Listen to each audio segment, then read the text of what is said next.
Terve, mun nimi on Erkki Laimio ja mä oon turvallisuusmies.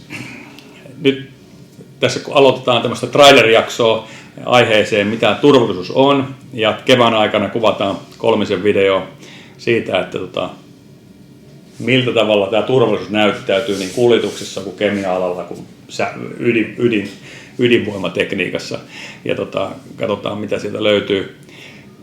Turvallisuus on hyvinkin näkymätön, mutta se on hyvin tärkeä asia ihmisille, että se siis kokee olevansa turvassa.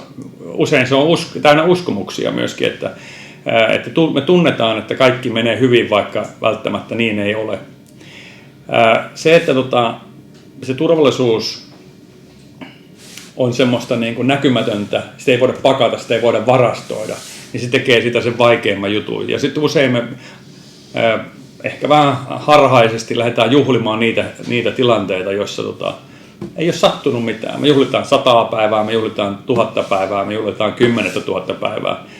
Ja niin kuin historia on usein osoittanut, niin se ei ole mikään niin kuin menneisyys ei ole tulevaisuuden tae, vaan se pitää syntyä tietynlaisen tekemisen kautta, että tehdään pieniä asioita koko ajan oikein.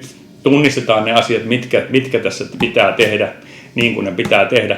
Lentoteollisuus on hyvä esimerkki siitä, että tehdään standardin mukaisesti asioita, niin keskimääräisesti me päästään aina roodokselle, lomalennolle yllättävän hyvin ja sieltä myöskin takaisin. Mutta sitten kun me tullaan tähän perinteiseen teollisuuteen, niin sitten me ei ole ehkä saatu sellaisia kulttuureita aikaiseksi, että oikeasti voitaisiin suoraselkäisesti tehdä asioita niin kuin ne pitää tehdä, vaan me tehdään aina vähän sillä lailla, että musta tuntuu tai jätetään vaikeat asiat tekemättä.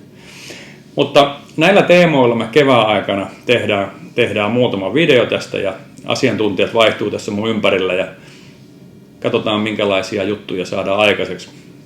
Mä odotan mielenkiinnolla sitä. Mä uskon, että se tekee sullekin hyvää. Kiitos.